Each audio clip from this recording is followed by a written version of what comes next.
Give me the A-OK that, okay.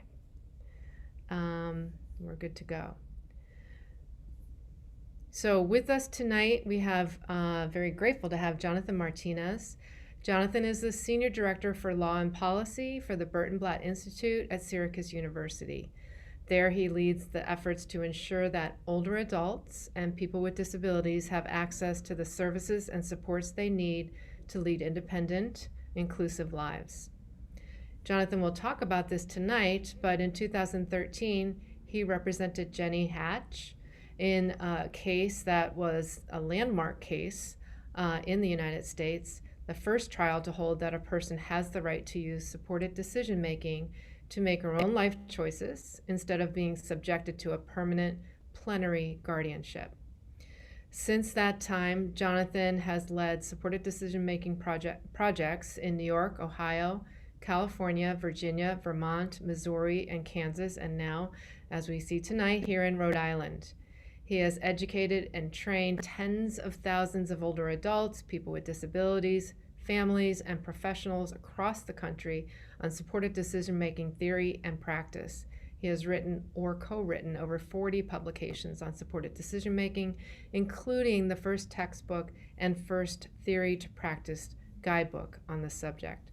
On a personal note, I just want to say that I've known Jonathan for several years now, and he is just the best advocate and practitioner in supported decision-making.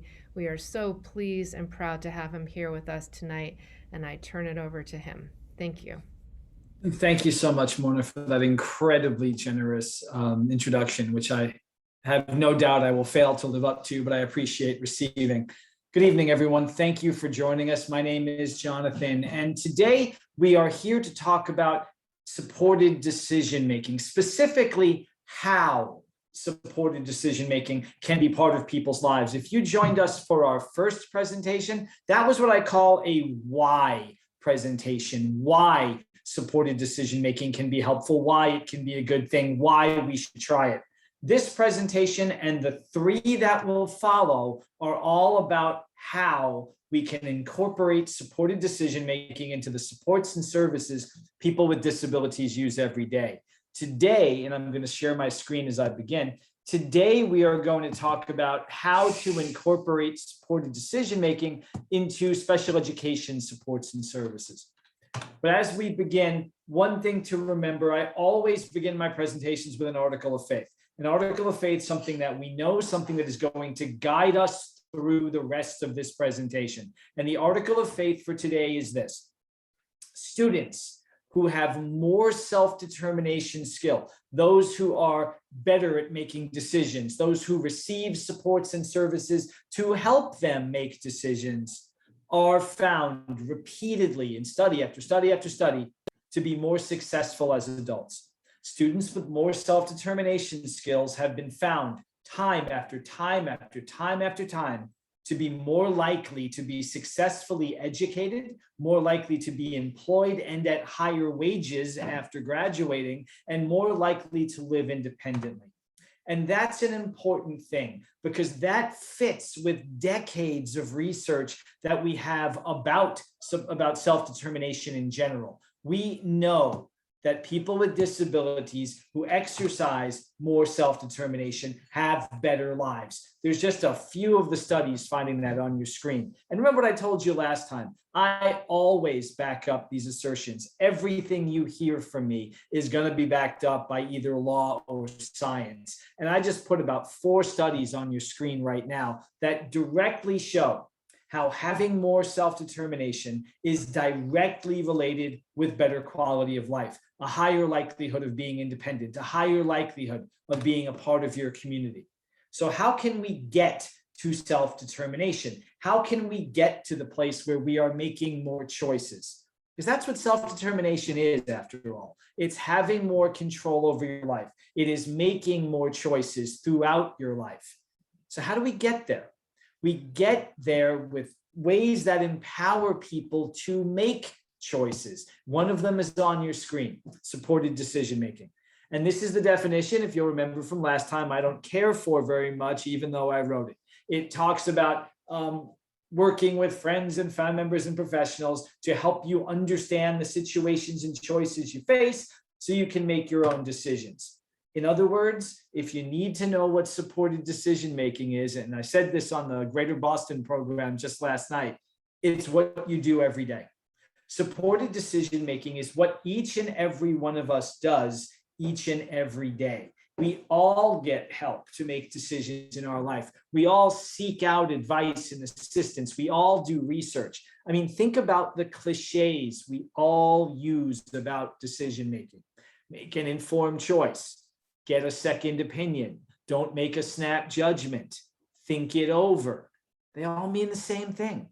Get support. Don't rush. Get the help you need to make the decisions you have to make.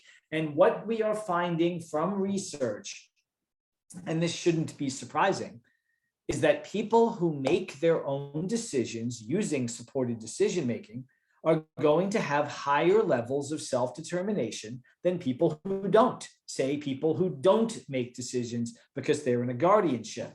We actually bore that out in 2021. We did a study right here in Virginia, where I am, where we worked with young adults with intellectual and developmental disabilities. We empowered them to use supported decision-making. We taught them about supported decision-making plans. We said, go make a plan. Go put your plan in place. And then we studied them each for a year. And what we found after a year, from not just interviewing them, but from interviewing their family members and their supporters, is that the people who used supported decision-making across the board felt more confident, felt more independent, were better at making decisions, and actually made objectively better decisions. Again, bearing out the theory that has been shown in research for decades, that with greater self-determination comes greater quality of life. And that might be why supported decision-making really, in my experience in this field, has taken off and been accepted faster than anything else I've ever seen.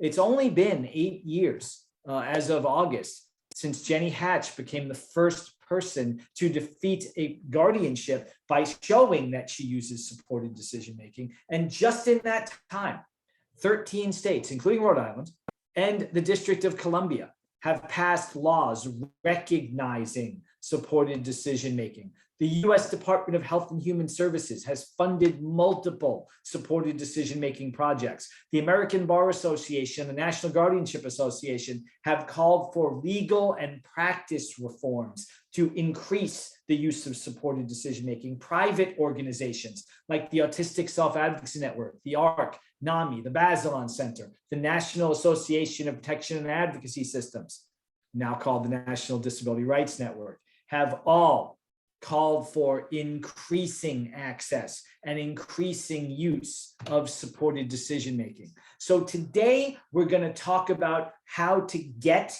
to self-determination through the education system. And the question I have for you is, outside of the home, where's the first place you learned about decision-making? Where do you first start making decisions outside of your home? It's at school, right? School is where we start making friends, where we frankly have our first personality conflicts, where we have to navigate problems and make decisions. Therefore, the special education system for people with disabilities really is a primary place for us to learn about decision-making, both why we should be making decisions and how to do it.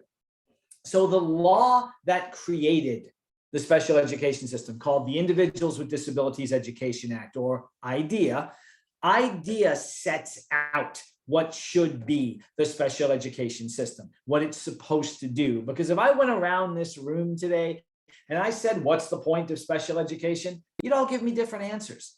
Well, what the Supreme Court has said is that schools should provide services and supports that provide students with educational benefits. That's a Supreme Court case called Rowley. It's about to turn 40 years old. I know tons of lawyers who hate Rowley because they say it doesn't make any sense. What's an educational benefit? It's not specific enough. So if I was to ask you what's an educational benefit, again, we'd all have different answers.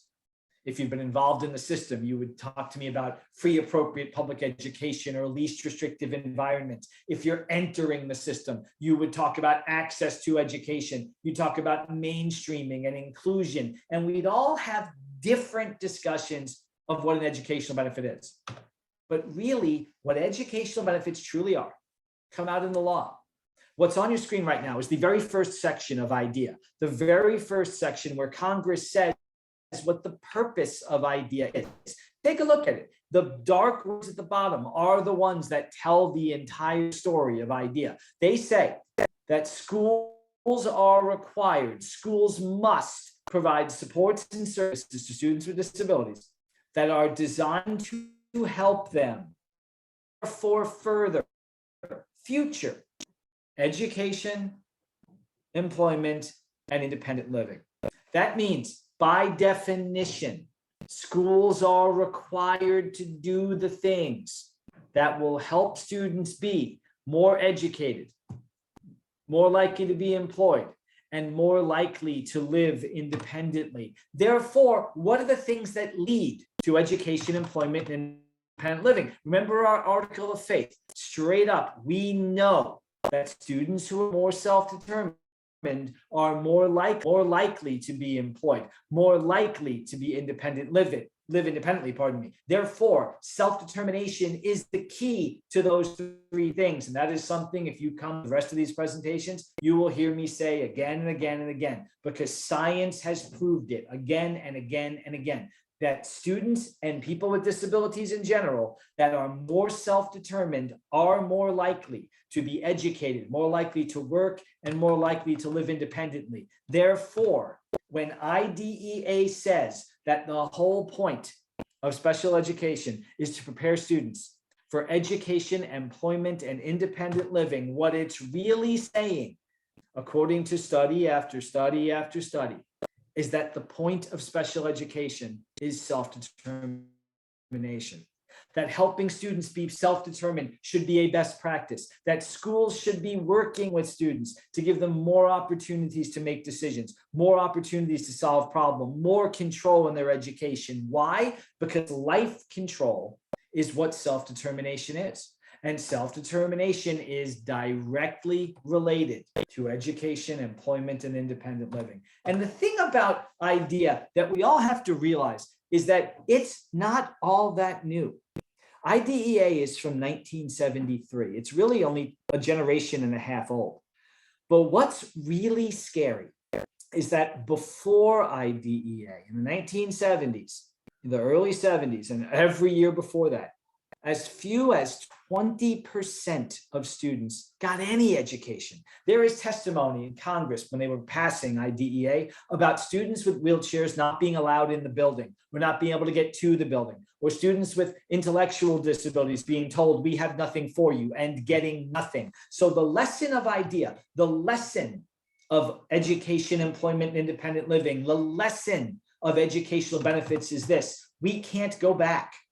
We can't risk going back, because as recent in the past as 1973, students with disabilities weren't given what they needed to achieve. Important adult outcomes like education, employment, independent living were not attainable because students were not provided any access to the supports and services they needed to get there. But here's the really scary thing. Even given the history, the sad history of students not getting any supports, even given the requirements of IDEA, requiring supports and services to help people become educated, employed, and live independently, we still know that the #1 referral source for guardianship are schools. I was part of that study in 2015. We asked guardians, what was their first nudge towards seeking guardianship? Who gave them that hint? What told them they should do this? And we were expecting to hear lawyers, frankly. No, #1 with the bullet across the country, educational personnel. And I have heard that in state after state after state, and I've been in almost all of them. Someone always says, my teacher, my special education director, An aide told me I have to get guardianship. My child is turning 17. When my child is 18, I'm not going to be allowed to go to IEP meetings, which, by the way, if you've heard it, is neither legally nor factually true. And yet that's what we hear, that guardianship is the default option, that schools don't know anything else to discuss. So the concerning part is that parents aren't hearing about things that could enhance self-determination, that could help students learn to solve problems, that could help students learn to achieve adult outcomes, because the only thing they're being told about is guardianship. So that's where we start today. We start with the idea that special education must focus on self-determination. Because if the default option is not guardianship, but is instead education, employment, and independent living as required by the law, and self-determination as shown by science, then guardianship isn't even going to be a consideration unless it's truly needed. Of course, there are people who need guardians. And of course, there will be people going through the school system who need guardianship. But we shouldn't be discussing that until we've at least tried self-determination, until there have been exploration of ways to help people make their own decisions. And the way we do that is we start pushing self-determination as early as possible. I'm going to show you ways we can do it. They should be written into IEP goals as soon as possible. The District of Columbia Public Schools, where I do a lot of work, includes self-determination and supported decision-making in pre-K. And I know it sounds funny. I know, I always get a laugh myself because I've worked with their transition coordinator who brags that they've got kids in pre-K talking about their networks or being encouraged to have networks. And it's funny because you think about a 3-year-old kid on the playground getting a bunch of kids together to help him make that tough decision of cookies or crackers, or doing a pro and con list of juice versus milk. And it sounds like a funny thing, except it's not. Because if you tell a 3-year-old they have to make a decision and they should get help making that decision, and that it's okay to get help making that decision, and the student does it, then what you have done is you've begun a habit. You've begun a practice. You have told the student that it is okay to get help and it is okay to make your own decisions, so that as the decisions get harder, as the student ages, the student will have a process in place. The student will have a method knowing that help is okay. And that's what DCPS does. They have the first written supported decision-making plan and policy in the country. And it's really quite simple. As I said, they're working with kids as young as 3 to introduce supported decision-making concepts, to encourage them to make decisions with help. They incorporate parents into that, to tell parents that it's okay to encourage your student and to be part of the network. As the student gets older, they get a little more formal. By 9th grade, they talk about doing a more formal supported decision-making process, encouraging the students to identify networks of people they want to work with, so that when the student turns 18, the student is ready to make decisions to the maximum of his or her ability and can, in fact, sign a supported decision-making agreement for education. Remember how I said people hear all the time from educational professionals that they have to get guardianship, they have no choice? It's simply not true. If you've heard it, it's not true. Where you've probably heard it is in what's called the transfer of rights process. What IDEA says is that when students turn 17, the school is required to tell their parents that at 18, the student becomes a legal adult and has the right to make his or her own decisions. No one told my mom that. But it's true. 18-year-olds are legal adults. So what happens, unfortunately, is well-meaning educational professionals add a second part to that sentence. They say your child will be turning 18 next year and will be a legal adult and empowered to make his or her own decisions. Then they add, that means if you're not guardian, you can't come to the IEP meetings because your son or daughter is making all decisions him or herself. And that's where it's not true. Because if you think about it, if you've ever looked at any IEP meeting notice, right at the top, it says you can bring whoever you want. So your son or your daughter, even if you're not the guardian, can bring you to the IEP meeting. And that's part of what DCPS is doing. They're encouraging the student to create these networks, to have mom or dad in part of the network so that it follows through. And when the student turns 18, the student signs a supported decision-making agreement, if the student wants, where the student can say, going forward, I want my mother there, I want my father there, and I want them to have access to these records. But I'm going to make the final decisions with their support. And just like that, you create a legal agreement ensuring that students can make their own decisions, that the transfer of rights does proceed, but that parents aren't cut out. So that's an important thing, because parents should be involved throughout the IEP process from the very beginning of it. And supported decision-making, as I'm going to show you, should also be part of the process from the very beginning. So let's start about talking about the IEP process. Once you are eligible for special education, you have to have an IEP, an individualized education program. And I hear from parents and people across the country, they hate IEPs, hate IEP meetings because it feels like they're getting talked at. They're never getting a chance to contribute, never getting a chance to be part of the process. Well, I'm going to show you what the law requires. The IEP process has several parts. The first part, every year, is you are required to do what's called a present level of performance, or PLOP, or PLOP, we call it. The PLOP is where you as the parent and the student and the teachers essentially compare notes. What the student does well, what the student doesn't do well, what the parent or the student would like to see, what they want to do going forward. These are part of an assessment process. The present level of performance is part of the IEP process and supposed to guide the school and guide the IEP team in creating goals, recognizing where the student needs help, what the student needs help doing, and what kind of achievement they want the student to have.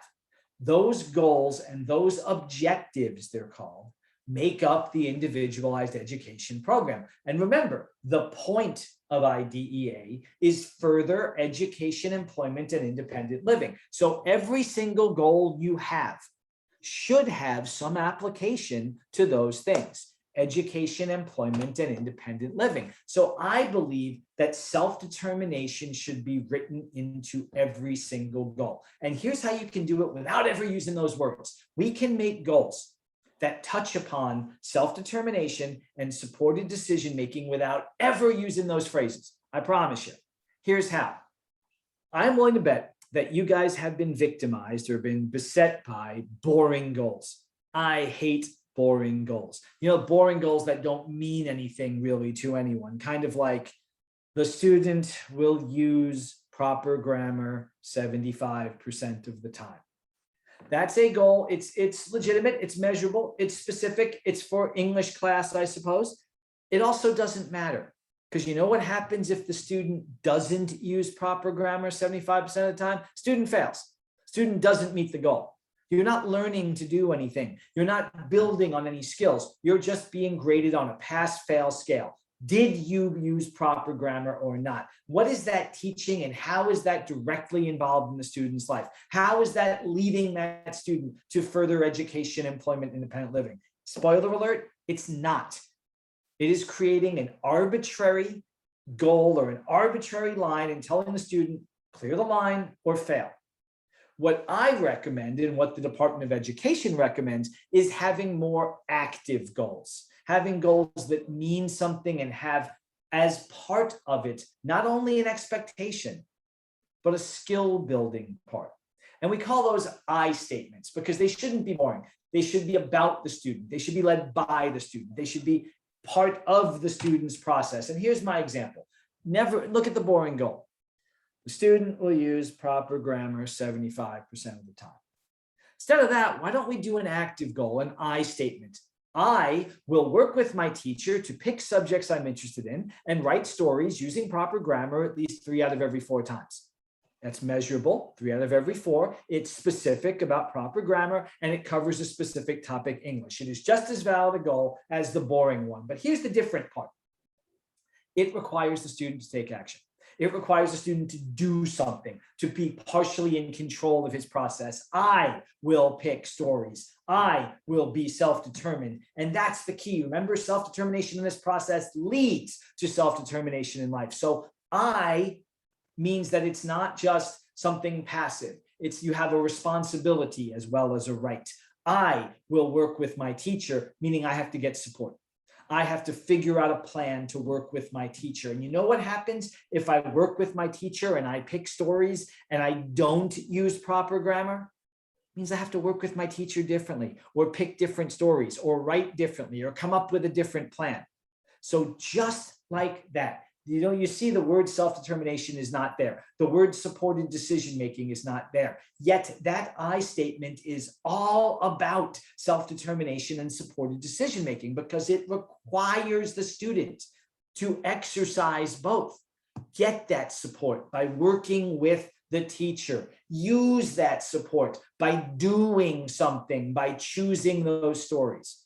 And if it doesn't work, come up with another way. Now we're going to try something. I know that we're virtual, but I think we can do this. And I'd love to see some hands on this one where you can use the chat box. What you see on your screen right now is a boring goal. The student will reduce the number of times she is late by 50%. Again, it's measurable, 50%. And again, it goes to a specific part of the process, the independent living or executive functioning. But again, who cares? Student's late, she just fails. She doesn't meet the goal. How can we write this goal as an I statement in a way that builds self-determination and requires the use of support? Anyone want to put it in the chat box or raise a hand? Don't never worry about being the first. We can work on this together.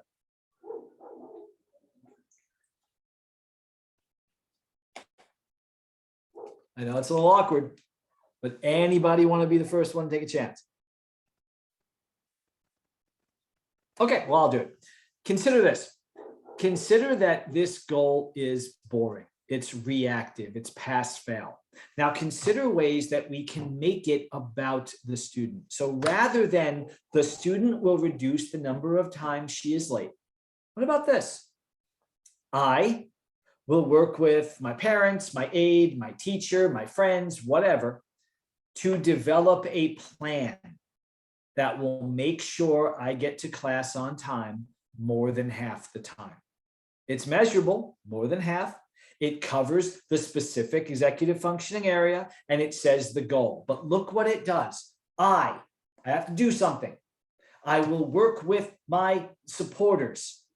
I have to get help and develop a plan. That plan may be set an alarm. It may be have someone meet me at the door. It may be make a note, whatever that plan is.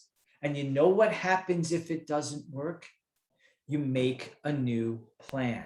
So Jonathan, yes, Mona. I'm sorry, it's Morna, and I just wanted to, I know you're not monitoring the chat box, but we have some input here about, I'll just read off some of the suggestions that people, really great suggestions. Christelle Auger is saying, I will use my support system to come to school 50% or more. Kayla Lorello, I will develop a routine to get to school on time. Bethany Hogan, I will work with my teacher to develop strategies to ensure I am on time for school 50% of the time. And then I will use my support system to come to school on time 50% or more during the school year. So those are all actually, make sure you're getting responses here. Those are great suggestions. And look at what they're suggesting quite effectively. Use support, make a plan, because that's what life is. It's solving problems. It's making plans. And when we do that, we are acting proactively. And even if it doesn't work, we're learning something. We're part of the process. So thank you so much for that participation. You all nailed it. That's exactly how we write an I statement that gets us to self-determination. And the whole process of making goals and objectives should and could be part of a supported decision-making process. Consider what an IEP meeting is supposed to be. And I know they can be torturous. I've heard people say it's like 8 people talking at me. Well, what the state of the art is, what the US Department of Education says we should do is what's called the Student Led IEP. And it is what it sounds like. The student leads the process consistently with his or her abilities and age. And I tell parents this all the time, and I'm telling everyone listening live and on recording this, get your child to his or her IEP meetings. Far too often, I hear parents tell me the school says my kid doesn't have to come. That's your kid's team. And if your kid can only stay there for like 2 minutes, so be it. That's fine. But your child should know it's his or her team, because the whole point of the student-led IEP is the student leads the process. So a 3-year-old, by and large, can identify him or herself. A 5-year-old can say what they like to do. A 7-year-old can say their favorite subject. A 9-year-old can talk about how they like to be helped and what they like to do to get help, and so on. So the point of the student-led IEP is that the student progresses through the process in a leadership capacity. I'm going to show you some examples, but that might be just introducing people. It might be reading through the agenda. It might be discussing what he or she does well. Exactly the way it should be. A process like the IEP was meant to be, so that the goal is, as the student reaches the age of majority, as the student turns 18, as the student gets to a place where he or she has been leading and now has decision-making rights, the student truly leads the meeting. And they work together the way they're supposed to. The team, the special education teacher, the regular education teacher, the administrator, everyone, the parent, the student, the advocate, they work together to develop appropriate goals and objectives based on input from everyone there, so that when they have agreed, the student can sign off on the IEP. That's what the student-led IEP goal is. The student and team work together. The team provides the student with input, with suggestions, with information, helps the student write goals. The student decides to sign it. The team supports, the student decides, doesn't that sound just like supported decision-making? Special education, student-led IEP is and should be an exercise in supported decision-making, because ultimately the decision has to be made to sign that IEP. If your student is less than 17, a parent makes the decision, but the student's part of the process. If the student is 18, then the student is the age of majority and should be able to sign off him or herself using the support of the people at the table. And there are so many ways for a student to add responsibilities as he or she gets older. Like I said, the youngest students can generally introduce themselves and even be there as long as they can be there, to know it's their team. The student can talk about what he or she wants to be, what their future goal is. The student can review plans from last year. The student can talk about the present level of performance. And as they get older, students can do more and more things, because as they understand that this is their responsibility, this is their opportunity, this is their authority, so that they're exercising more control and using more self-determination, they can go farther and farther. They can go through the agenda. They can go through parts of the IEP. They can discuss their performance. They can discuss their personal goals, their transition goals for the future. They can discuss what works for them. You know, when you're discussing related services like, physical therapy or occupational therapy or speech therapy, they can say what works well and what doesn't. And at the end, when the student's 18, the student can sign off. And here's the thing about the student-led IEP. It's not just a goal. It's not just hippy-trippy vaporware. It works. We know from science, from studies, that students who lead their IEP meetings do better as adults. They're more self-confident. They're better able to advocate for themselves. They interact better with adults. And most importantly, they're most aware of their abilities and limitations, and they're better at accessing resources. Isn't that exactly what we want for our children? Isn't this a really good definition of a productive adulthood?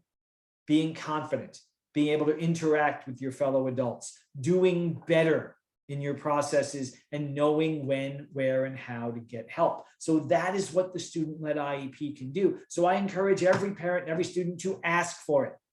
I want to use the student-led IEP plan. If your school's never heard for it, Google it. Show them the U.S. Department of Education materials. So again, how do we get there?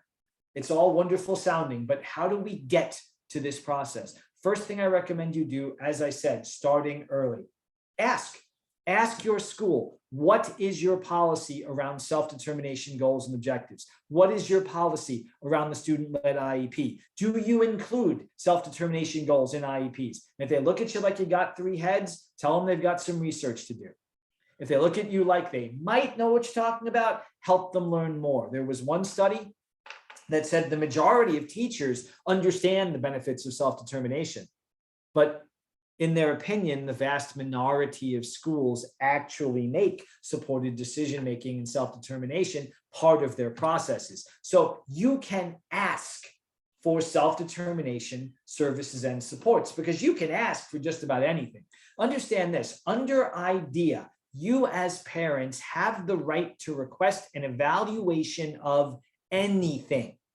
Remember that special education, the goal is preparing students for education, employment, and independent living. So if you believe that your child has a limitation based on their disability that is keeping them or slowing them or impeding them from reaching those goals of education, employment, and independent living, you should ask for evaluation. And evaluations are covered under IDEA. I've given you the citations on your screen. So you can ask the school to do an evaluation to determine if your child's disability is impeding their self-determination. Why? Because self-determination is directly related to education, employment, and independent living. Steal my language. Here's a model letter on your screen. You can simply write to the school and say, dear school, I believe Jonathan has limitations in self-determination and decision-making that are keeping him from making educational progress, including preparing him for independent living. I'm asking you, pursuant to IDEA, that you conduct an evaluation of Jonathan to determine if this is so, and if it is, what services are going to help him overcome that. That is an absolute request under IDEA that the school in general has two options. They can give you the evaluation, or they can take you to due process to say they don't have to do the evaluation. Schools hate taking parents to due process. So what an evaluation is someone working for the school or the IEP team with specialized knowledge or training is supposed to evaluate your student, supposed to review whether, for example, they have limitations due to their disability in achieving self-determination goals, or really anything. Remember, evaluations can touch any topic. If you're concerned about behavior, you can request a functional behavioral assessment. If you are concerned about auditory processing, you can request an auditory processing evaluation. Here, we are talking about evaluations regarding self-determination. And you know what? If the school person finds that there are limitations in self-determination, then the IEP team has to create supports and services to overcome that problem. But that's not all. If the person from the school does not find that there is limitations that you thought, then you have additional rights. You can ask for an independent educational evaluation from someone who does not work for the school. Again, steal my language. Here's a letter you can write. You can say, dear school, thank you so much for doing the evaluation. I respectfully disagree, and I believe that Jonathan still has limitations in self-determination that are preventing him from making educational progress. Therefore, pursuant to the IDEA regulation on your screen, I request that you pay for they pay for it, an independent educational evaluation. That means they've got to find someone who doesn't work for them, pay that person to do a next evaluation of your son or your daughter's self-determination. And the IEP team must take into consideration the findings. That's the importance of evaluations. It gives you a source of data. It gives you potentially multiple sources of data if you get both an evaluation and an independent educational evaluation. And there are so many ways to assess self-determination. What's on your screen is just one of them. There is a website called imdetermined.org. All one word, imdetermined.org. And the imdetermined.org is a program of the Virginia Department of Education, where they have a number of programs and supports and services around self-determination. One of the things they have are a series of checklists you can use to evaluate self-determination. They have checklists that can be filled out by parents. by students and by teachers at the elementary, middle school, and high school level, all of which are designed to look at this question. Are there limitations in self-determination? So what's on your screen is the teacher version for a student, and you'll notice they give you a chance to rate from 0 to 3, 3 being the highest. And you're asked to answer several questions that go to self-determination. Does my student set goals for what he or she needs? In other words, are they being proactive? Does my student ask for help when they need it? Does my student believe that working hard will help them get a good job? Does my student make good choices? And here's the thing, if you do that with a teacher, with a student, and with a parent, you're going to be able to triangulate areas. You're going to be able to find areas where the student may have limitations. For example, if you get a bunch of zeros, the lowest possible score on does my student participate in his or her IEP meeting, you're going to know that that's an area of need that should be worked on. Does my student have people in his or her life that help them accomplish goals? The classic supported decision-making question.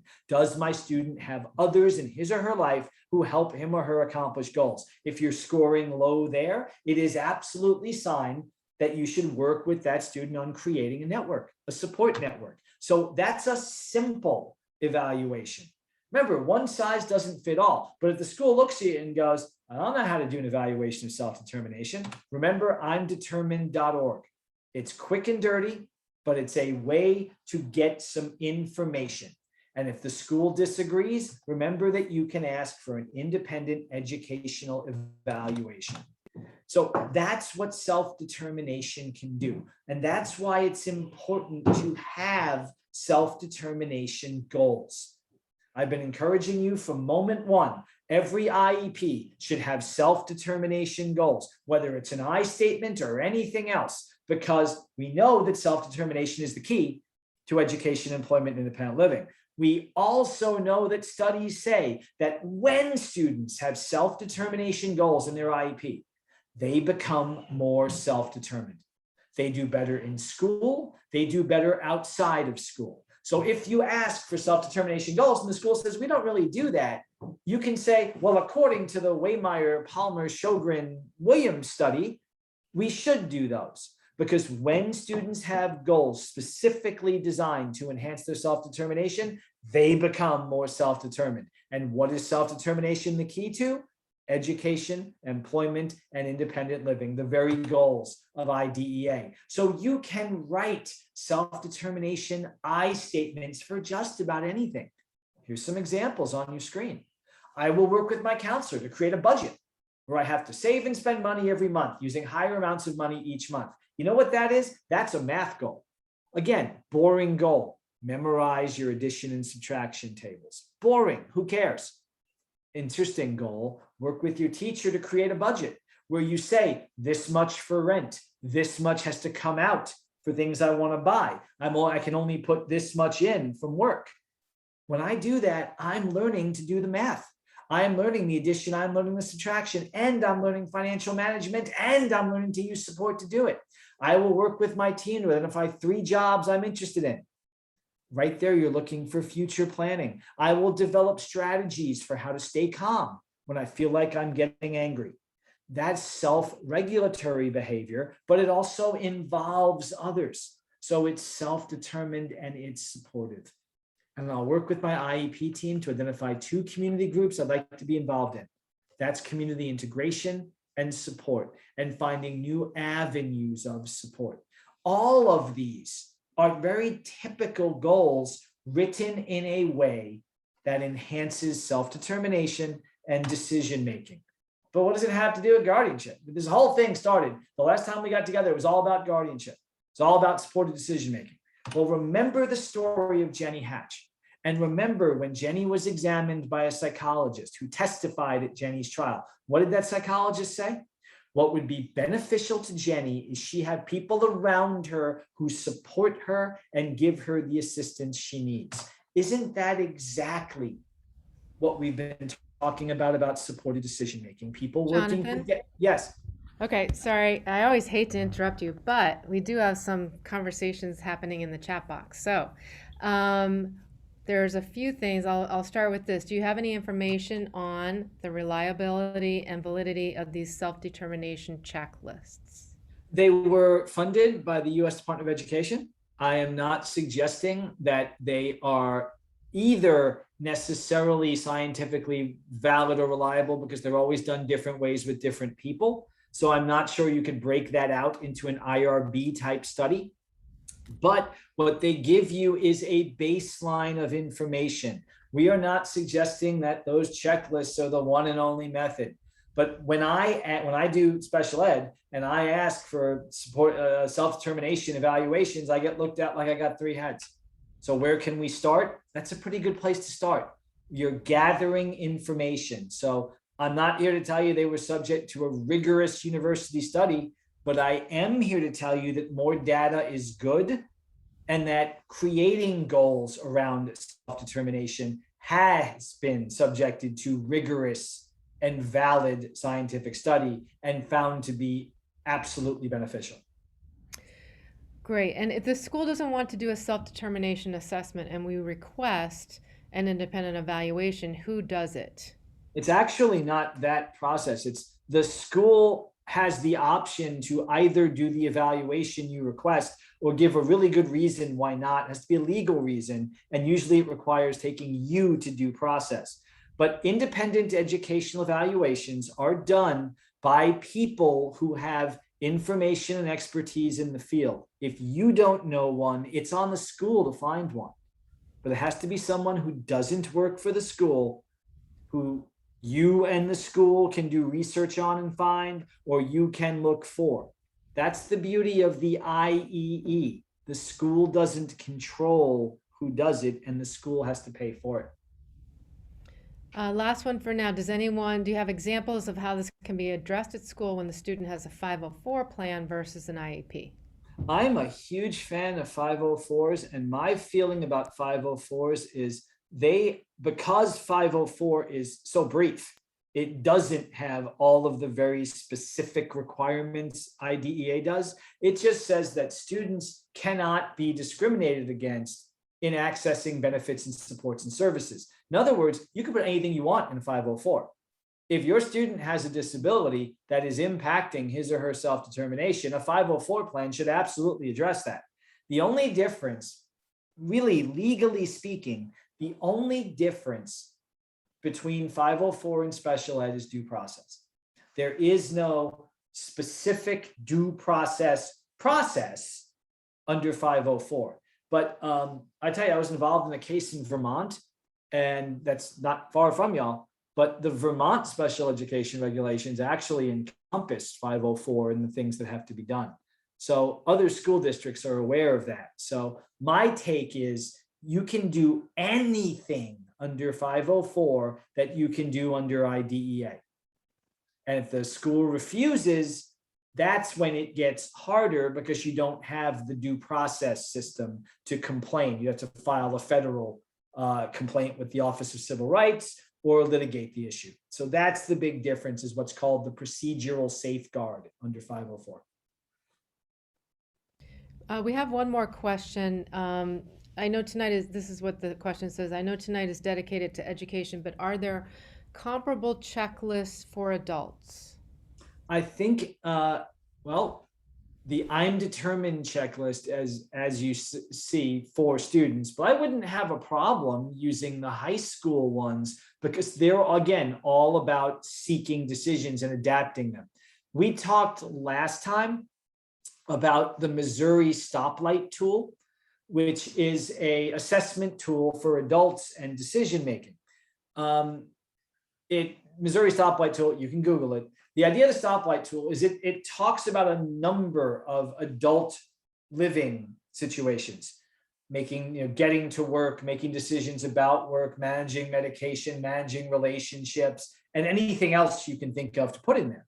And it asks the person and others in the person's life to say whether this is something they can always do without help, green light, whether they might need some help to do well, yellow light, or couldn't do even with help, red light. It's a simplistic tool, mind you, but it's again a way to get information. If you see a bunch of red and yellows, it's a chance to address specific situations. So there's that.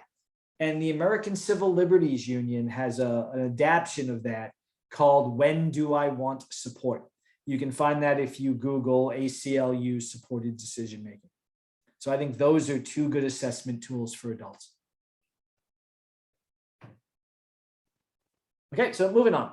Once again, what does this have to do? Everything we've talked about, these evaluations, these goals, how do they keep us from getting into guardianship if we don't need guardianship? Remember with Jenny, we need to be surrounded by people who support, who give assistance, which sounds just like supported decision-making. In fact, in Jenny's case, one of my experts said that this was one of the best definitions of supported decision-making, even though the psychologist didn't know that she was talking about supported decision-making. But that means that this type of process, having friends, family members, and professionals around the table, being surrounded by people who provide assistance and support, sounds just like the best practices that are already recommended. Excuse me.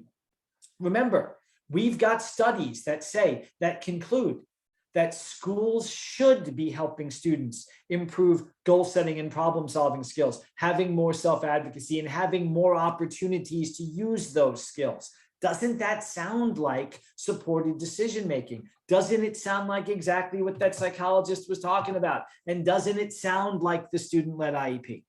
So when does guardianship happen? Guardianship happens, and I've struggled with this, but I finally found this study that's 22 years old, but it came to the conclusion that guardianship happens when society reaches a decision that a person can't take care of themselves in a manner that is appropriate.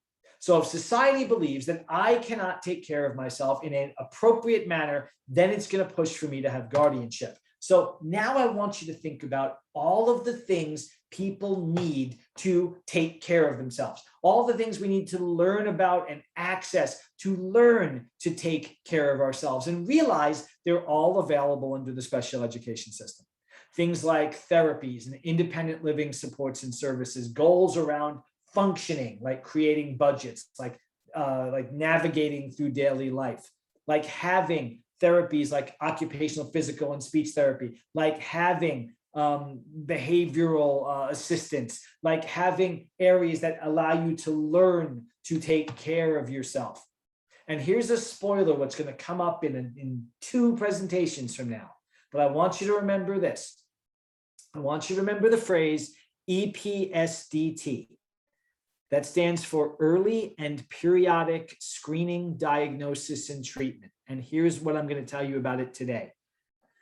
If a student is receiving Medicaid, however they're receiving it, regular plan, through a Medicaid waiver, however they're getting Medicaid, and that student's school signs up to be a Medicaid provider, it's a paperwork exercise, then anything medically based in an IEP, any medically necessary support or service in the IEP is covered by Medicaid. Because we've all heard about students needing supports and services, needing specific things and not getting them because the school says, I haven't seen that in school, or we don't have that, or that's not appropriate for the student, or we think 2 hours is enough instead of wraparound services. Those are all code words for we can't afford it. So I like to tell students and schools that they have a whole other way they can afford to pay for it. Students who receive Medicaid can, under a program called EPSDT, that are already receiving, if they're receiving Medicaid. I'm going to talk way more about this, I promise you, in 2 more presentations, but know this, students that get Medicaid, if they attend schools that do the paperwork to become Medicaid providers, then anything medical in the IEP is paid for by Medicaid, not the school. So just like that, the schools have a way to pay for supports and services they wouldn't otherwise pay for. So that is a huge question to ask if your student is receiving Medicaid. Ask the school if they're a Medicaid provider and then show them how they can become it. Google it. That means that all of these supports and services that can help people learn to take care of themselves can be paid for through Medicaid. So if a student has a disability, a learning disability, an intellectual disability, a mental health disability, if they're on the autism spectrum and it's causing the student to have difficulties with self-determination or taking care of him or herself, then anything that would cover that in the IEP, supports, services, assistive technology, as long as they're worded as medically necessary, Medicaid pays. So how else can we learn to take care of ourselves? And it brings me to my favorite part of the special education system, transition planning. When students turn 16, 14 in Rhode Island, at the age of 14, if you're in special education, you have the right to receive transition services. That is so important because transition services are planning for the rest of your student's life. You know, school ends at 21 at the latest. Life will hopefully go to 81 or 91. The whole purpose of transition services is to prepare the student for what comes next. In fact, the definition is on your screen right now. The point of transition services are to help the student move from school to post-school activities. And look at the bold words on the bottom, including independent living, education, and employment. They're all there. And what is the key component of education, employment, and independent living? Self-determination. And look what it's supposed to happen. It's supposed to start at 16. In Rhode Island, it starts at 14, and it goes until the student is at least 21. That means you got 7 years to focus on it. And transition is all about reaching that goal that we all have.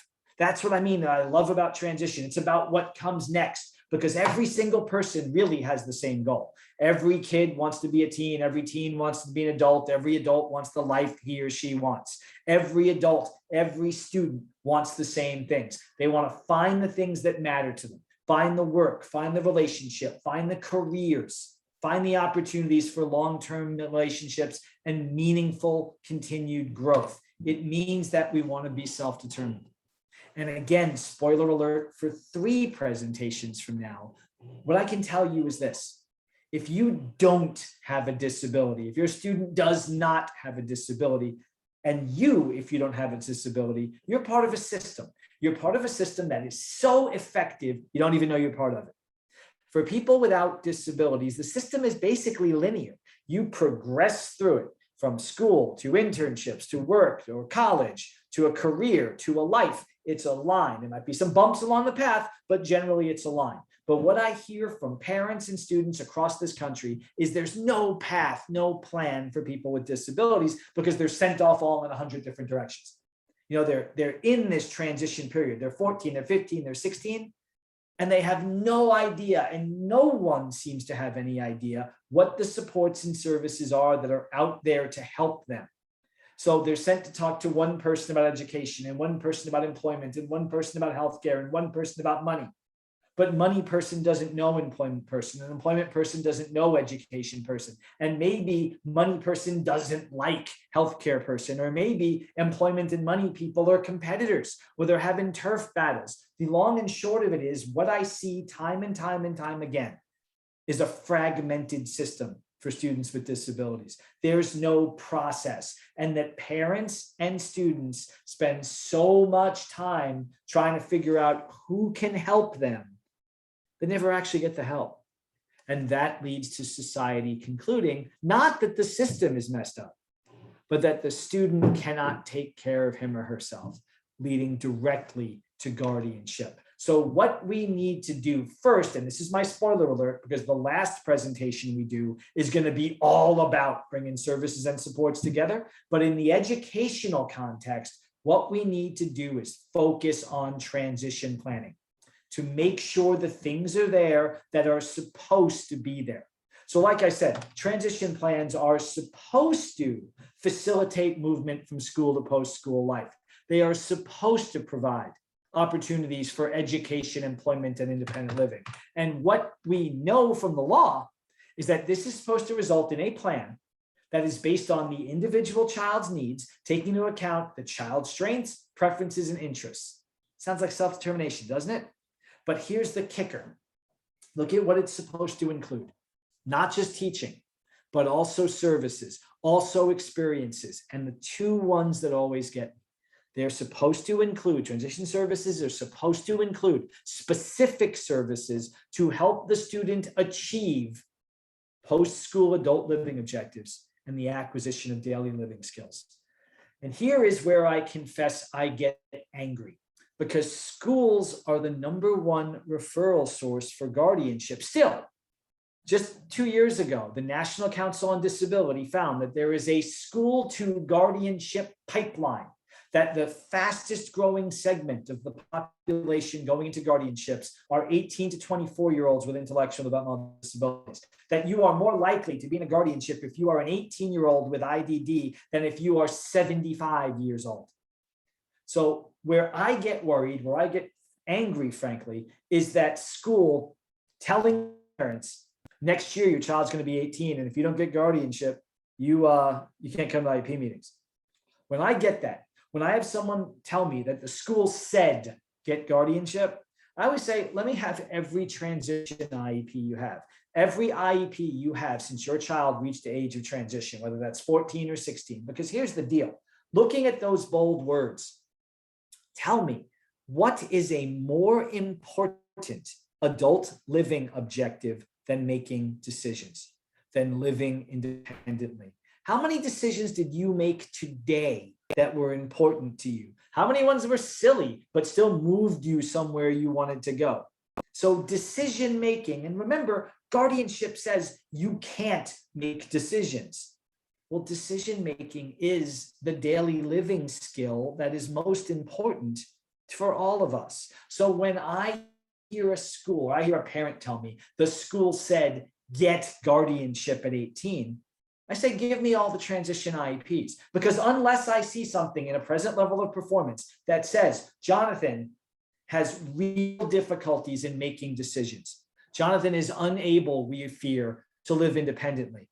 And here's what we're doing about it. Here are the self-determination goals. Here are the decision-making goals. Here are the acquisition of decision-making skill goals, supports, and services. If I don't see that, if all I see is a recommendation for guardianship at 17, I strongly recommend that parent lawyer up, because I feel that school has violated IDEA. I feel that school has not done what it is supposed to do, given the absolute stress of independent living in IDEA, given the absolute stress on independent living and community integration and transition planning. I get angry when I hear schools are still the #1 referral source for guardianship. So transition is something that you as parents should take very, very seriously. You should be taking very seriously for those 7 years, because there are transition goals that you can develop. You can be asking the school to work on transition goals for those things like community experiences, like related services. You can be working on those. You can be asking the school to help you identify long and short-term goals, to help you identify community providers, to help you identify partners, to help you create, like DC Public Schools does, networks to help you do supported decision-making. And there's so many people that can help you do it. I hear time and time and time again that transition is talked about at the end of the IEP meeting. You've just gone through 3 hours of IEP meeting, and you get to the transition section, and the school says, okay, do you want to work or do you want to go to college? And if it's work, we're going to refer you to vocational rehabilitation. If it's college, we're going to send you off to a guidance counselor. That's not transition. There should be a separate meeting for transition, in my opinion, because it's so important. And there are people you can bring to that meeting. Most importantly, in my opinion, is your state's vocational rehabilitation agency. The entire next presentation we do is all about vocational rehabilitation.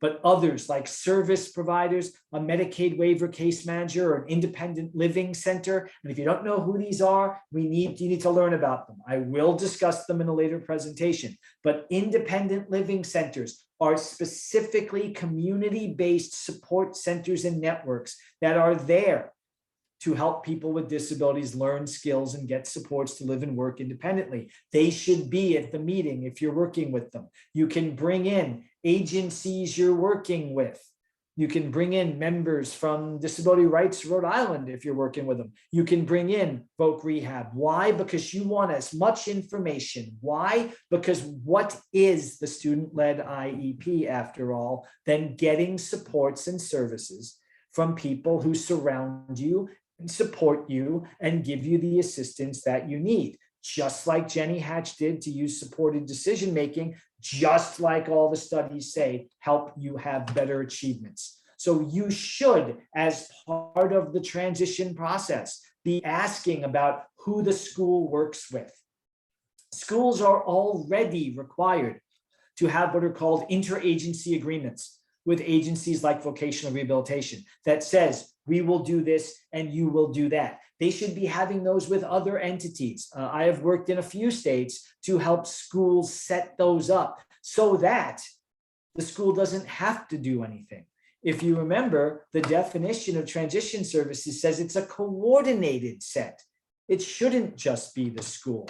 There should be others in the room, and there should be plans that say that. If we have plans, we are creating an orderly system so that the system is not fragmented, so that there are people you can talk to at the front end rather than scrambling around when your student is 18. And here is a quick primer on what I think is the most important transition partner. In Rhode Island, the local vocational rehabilitation, the state agency that does what is called vocational rehabilitation is called the Office of Rehabilitation Services, or ORS. ORS, as we're going to talk about next time, I promise you, is the agency that is federally funded to help students get the supports and services they need to work. But as we're going to discuss, that covers a ton of things. In fact, ORS is, to me, your most important transition partner. Right now, they get a ton of money through a program called the Workforce Innovation and Opportunities Act, or WIOA, and they are specifically required to provide supports and services to young adults with disabilities. Federal law already requires ORS, like it requires every vocational rehabilitation office, to become involved in special education as early as possible. I know this because I used to run the program in Virginia that advocated around that state's version of ORS. And that agency used to say, come to us the semester before you graduate. And I said, that doesn't sound like as early as possible to me. And it wasn't until we threatened litigation that they changed that process. And here's the big one. If you invite ORS to an IEP meeting, it has to come. That's just flat out the law. So they are a partner. They are a partner because they can provide incredible supports and services. ORS is required by law to provide every student getting a 504 plan and every student getting an IEP, whether or not that student has applied for services. They are required to provide all students with disabilities with pre-employment transition services, or what we call pre-ETs. And pre-ETs are an amazing opportunity. Under pre-ETs, ORS has to help students explore possible jobs, and that means internships. They have to give counseling on transition, like how you can look into colleges or how you can look into vocational schools. They have to give training to help students develop social skills and independent living skills. And they have to provide assistance in self-advocacy, including person-centered planning. In other words, all those skills we just talked about supported decision-making, not only does the school have to provide them, ORS has to provide them as well. So ORS is and should be an ally and a partner, because remember, again, they have to come to IEP meetings if invited. I'm going to spend an hour talking about ORS next time we're together, but just know this: ORS should be and could be the best partner your student has, because they can then follow the student for life, helping the student work. So remember this about transition. In your state, you have 7 years. You have 7 years from 14 to 21, 7 years to help set up the supports and services, to help identify what the student needs, to help find those partners, to have those community experiences, and to develop those daily living skills like decision making. All of these, the student-led IEP, the transition planning, the I statements, they're all geared to helping your student become more independent, to become more self-determined. And if you follow through with those, you're giving your student the best chance to develop independent living skills, to be part of the community, to have linkages to the supports and services they'll need after they graduate, and to learn and practice decision-making and supported decision-making skills. That's how we close the on-ramp to guardianship. Because if we do these things, the only people who will need guardianships are the ones who truly need them. It won't be the default option anymore. And research backs this up. There is a model, it is only one model, but it's a very interesting one, called the Self-Determined Learning Model of Instruction, or SDLMI. The SDLMI has been piloted and tested again and again and again. It comes out of the University of Kansas. Under the SDLMI, it's all about students doing goal setting, students doing problem solving. Students are encouraged to take the lead role in creating their goals and to constantly assess whether they're meeting those goals and to change course if they need to. So you're saying create a plan, monitor the plan, and make changes as you need to. Well, what we've known is just that self-determined focus has led to incredible success for students. Students using the SDLMI who are more self-determined, mind you, have been shown to be more successful in school and more successful out of school. So again, I say, as you are advocating for your school to do greater amounts of self-determination training, consider discussing the SDLMI. There is a ton of material on it online. And what we know also, and this is again a spoiler for about 3 presentations from now, when we coordinate, remember, transition is supposed to be a coordinated set of supports and a coordinated set between multiple agencies. I put a pilot project like that in Vermont, where we worked with a school and their version of ORS and a waiver provider. And we worked on developing self-determination goals, working together so that there was that more linear process. And what we found out is this: we did it for a year with a set of students, not one went into guardianship. And when we surveyed the students, the parents, the teachers, the counselors, 100% said working together and focusing on self-determination provided better ways to identify student needs, better ways to meet them. And it was better at preparing students for life after high school. So this is the lesson we take out of this. Self-determination is all. We know that self-determination is the key to education, employment, independent living. So our job as family members, as advocates, is to find ways to exercise and enhance self-determination. And supported decision-making is a way to get there. Because if we do that, we can reach each and every one of our goals. We all have the same goal, remember. Our goal is to be self-determined. Our goal is to be the causal agent in our lives. And we all recognize that we all need help sometimes. And that's where supported decision-making comes in. And with that, by working with, by empowering students, by respecting and protecting their right to make choices, we can give them the same opportunities for success and security as everyone else.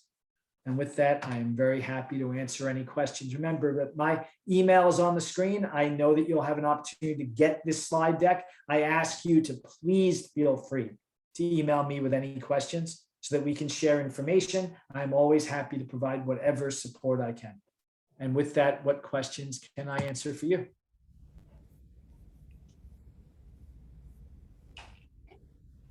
Hi, Jonathan. This is John Souza.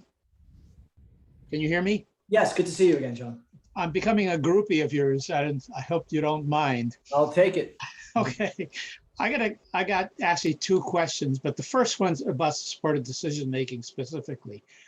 I'm constantly talking to parents who have been convinced by someone, and I have a list of suspects, who are told that, oh, you know, your child's IQ is so low that he's only like a 7-year-old.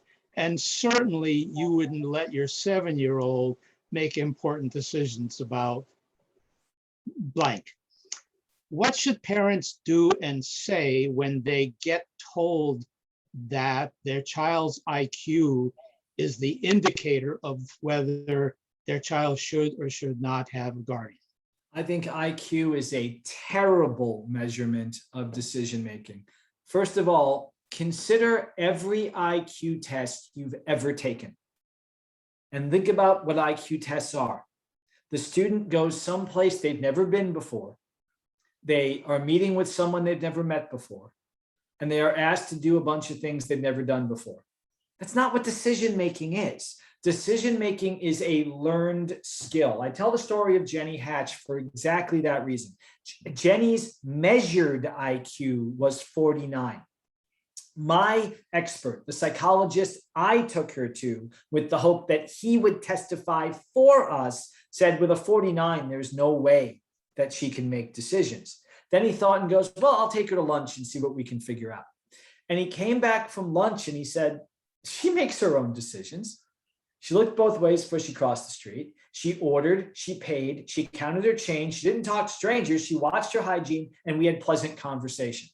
That is what decision-making is. It is a learned set of skills that we experience. And mental age, to me, is offensive. There's no correlation of that, by the way, with anything truly scientific, number one. And number two, it's so demeaning. The mental age of a 7-year-old. First of all, 7-year-olds, I have 2 11-year-olds, so I'm relatively close to that, make lots of decisions. So if a person cannot make all decisions in his or her life, then having the mental age of a 7-year-old means that he or she can make a few.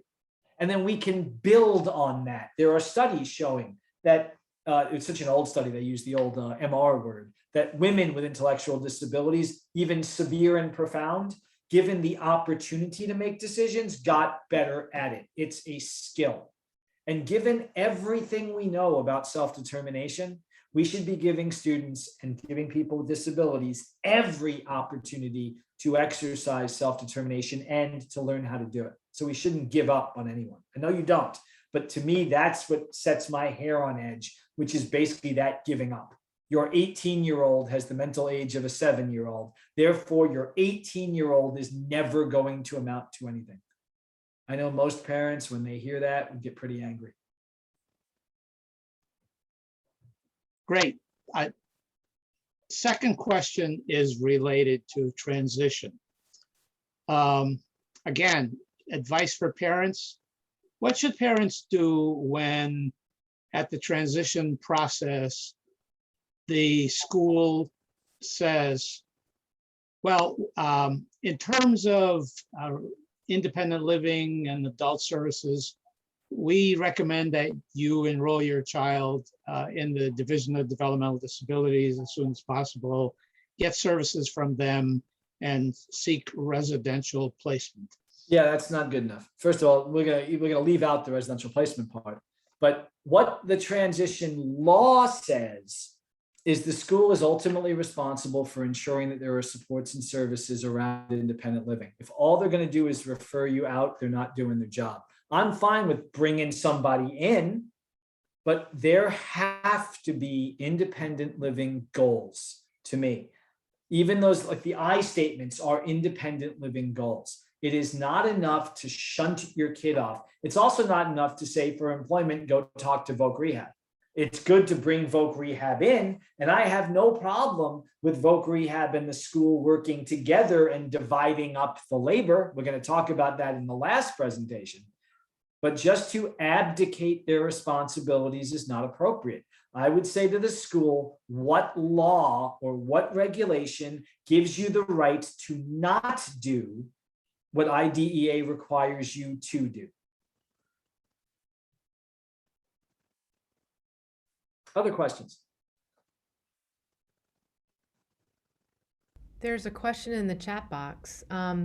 What are your feelings on a person at the age of majority not being able to communicate that they need help with decision making without being prompted to do so?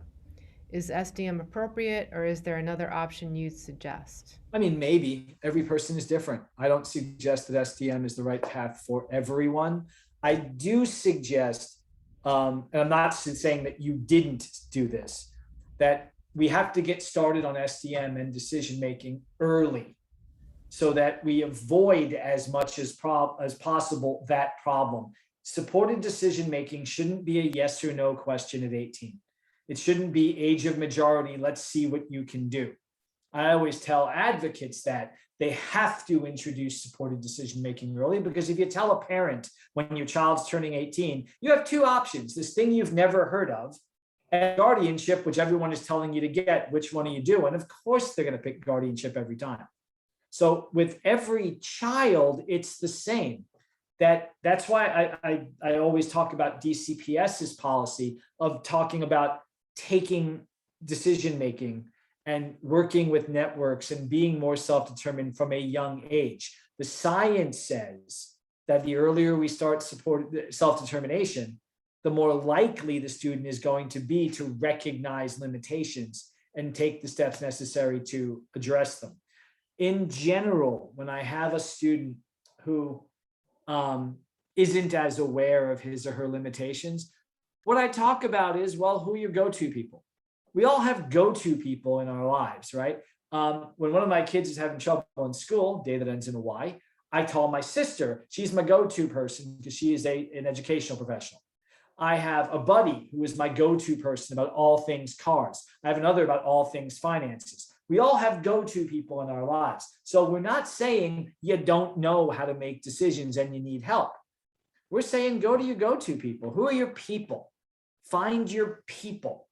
And that's much less than you're unable. That is, of course you can, but that's why you have people. You find ways to have that discussion as early as possible. I was very honored to be part of the first supported decision-making litigation in Wyoming just last week.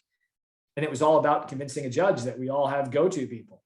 And the person I was working with created an entire plan that listed his go-to people and what they help with. He didn't have to say, I can't do it, so you do it with me. It was just, that's how I worded the conversation. Who are your people and what do they do? What do you do with them? And don't you want to do this and that with them going forward? Absolutely, I do. Supported decision-making. Other questions? I have a question, actually. Sure. So what do you think the correct approach should be when in some instances the barrier towards the process of the decision making happens to be the parents?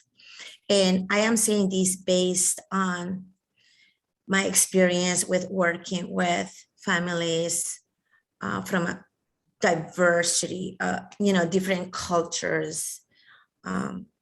They're very eager to say, my kid can't make any decisions. And they are pretty hard to convince that, yes, they can if given the opportunity. So what do you recommend in this particular instance? When I work with parents, especially parents who are skeptical, I always ask them what they want for their child. What do you want for your child's future? And I always get some version of this answer. And it's a great answer.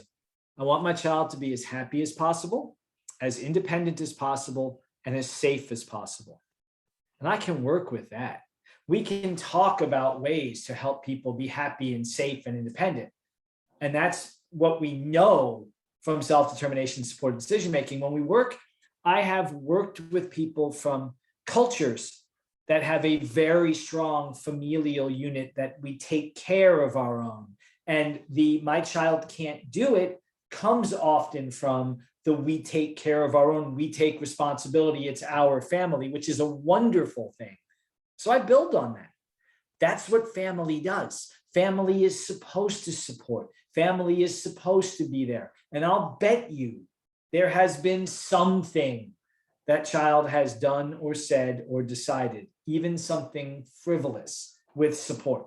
But if we can just break that little tiny hole in that argument, that's what you do, you help.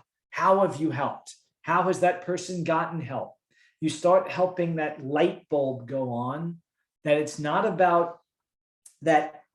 Taking care of someone can often be simply supporting them and being there for them. That doesn't mean the parent is out. It means the parent is in always. And the child has something that will live on after the parent's gone.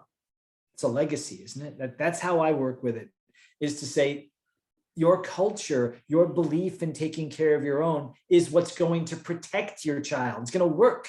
It's going to support your child to make those decisions. And that's a great starting place, in my opinion. Thanks so much. Other questions?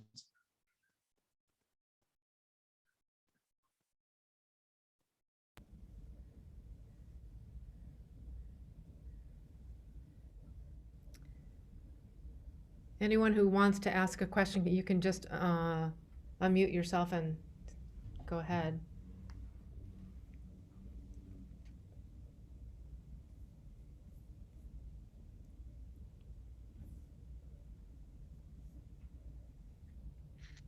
I have a question, and it's not necessarily relating to a school-aged adult, so I don't know if it's appropriate to bring up tonight.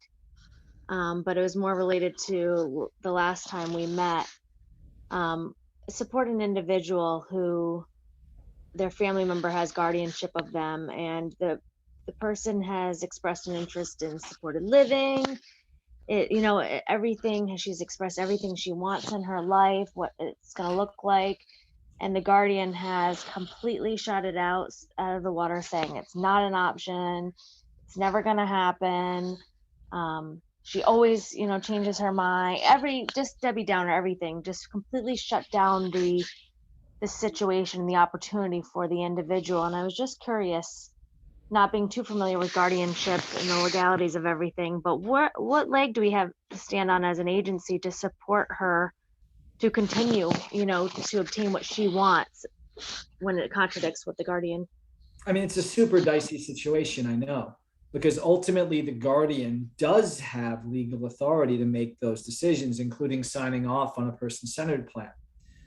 What I recommend to providers is the same thing I recommend to everyone. What you can do is talk to the parent, talk to the guardian, and advocate for the child. And if you believe as a provider that guardian is taking positions that aren't in the best interest of your client, then frankly, your responsibility is to do something about it. And anyone can write to the court. Ultimately, the guardian over everything, is the court.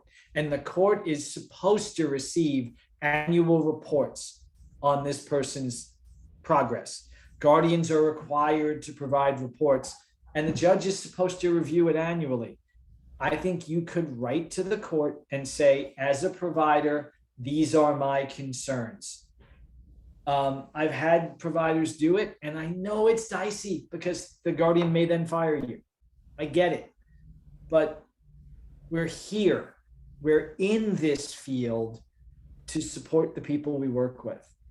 And I would try everything I could to convince the parents. And if you are convinced it's not just a difference of opinion, but actually a guardian that is, even for the best of intentions, impeding the person you're working with from accomplishing the goals of your project, then yes, I would ultimately, one, consider referring to Disability Rights Rhode Island, but also going to the court. I know that's not a terribly satisfying answer. I do hope that you're able to talk to them and that they can see reason. I know sometimes they don't. I am involved in a case right now where that's exactly what's going on. And the provider wrote to the court, and the provider got fired. I am now representing another family member trying to become the guardian of this person, saying I would provide appropriate supports and services and wouldn't impede this person's progress. Jonathan, I've kind of asked you this question before, but this past question kind of prompted me again to ask it again.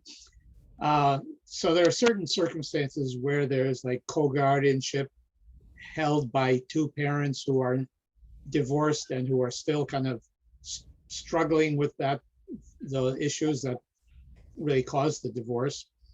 And the end result is that their child is suffering in terms of their limitation on their self-determination and their choice making. Any advice about what families could do, what advocates could do in that situation? It's a little different than the provider in the sense that there's no real provider involved here other than friends and advocates. What can we do about that? I call that relitigating the divorce, and it happens more than even you know, because they treat it like a custody battle. Yeah, and when there's like partial guardianship and people are given certain powers and there's mission creep, is there anything that can be done legally to prevent that mission creep into like going into other areas? Like, as far as I'm concerned, the decision about where someone lives should not also impact what people do during the day, nor should it impact on their employment, nor should it impact on their choice of friends and relationships. But it seems that that often becomes the case. Is there some way to protect people from the fallout of that conflict? Step one, write the guardianship orders specifically. That's why I don't like what we call full or plenary guardianships. Studies show that over 90% of guardianships give the guardian all power, literally all power. And when the guardian is given all power, then you can decide where they live, where they go, who they see, and whether they work. I believe that guardianships should be written tailored to the individual, specifically saying what powers the guardian does and doesn't have. And in fact, most state laws actually require that. That's one. Two, if you're a friend or a family member, all you can do is try to encourage the bickering divorcees to come together for the best interest of the child. And if their continued relitigating of the divorce is putting the child at risk or impeding the progress of the child, and I give you the same advice I gave Ms. Martinez, you tell the court. Anyone can file a report or information with the court or a protection and advocacy system asking that it be investigated as an abuse and neglect case. These are not happy answers. It's often said that guardianship, just like domestic relations, are not well suited for our court system because we're trying to reach a middle ground in a system that is designed to be zero sum. There are winners and there are losers.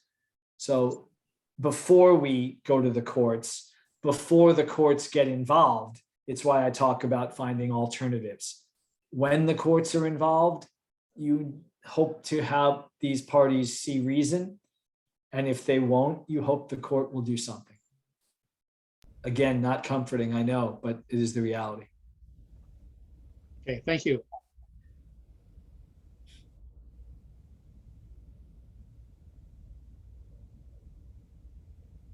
Any other questions? Comments?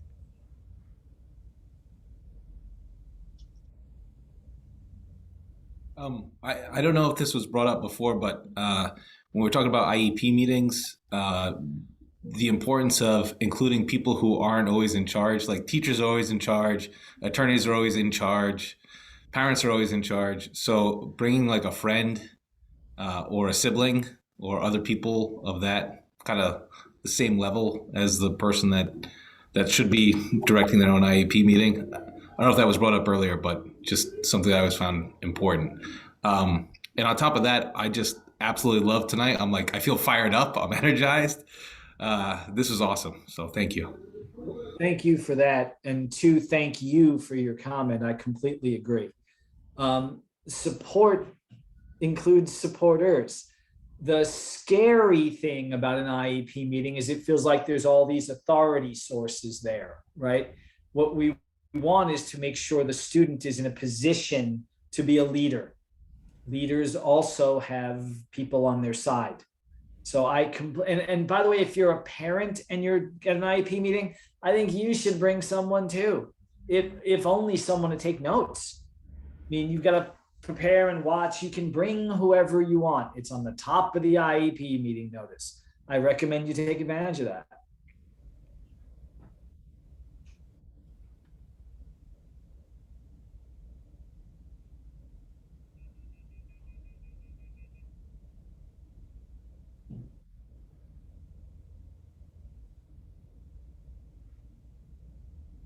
Well, you're getting a lot of thank yous, and thank you for the amazing presentation in the chat box over and over, Jonathan.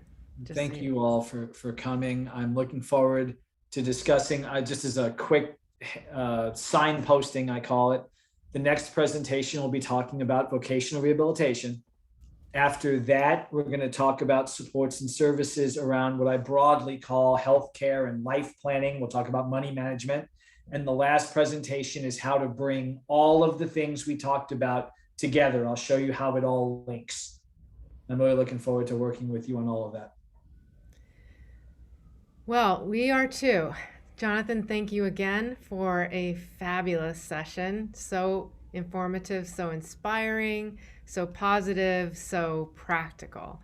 Our next session will be Thursday, December 2nd at 6 p.m. So 2 weeks and 2 days from today. We shall be here, and we look forward to seeing all of you here as well. So thank you all, and have a wonderful evening. Thank you, Thank you. Jonathan. I'm a little slow on the draw, but Jonathan, you didn't mention in the upcoming presentations anything specifically about housing. If you can shoehorn some examples of living arrangements into some of those, it would be very helpful. Thank you, ma'am. Thank you. Thank you. Have a good night, everyone. Great. Thanks again. Good night, everyone.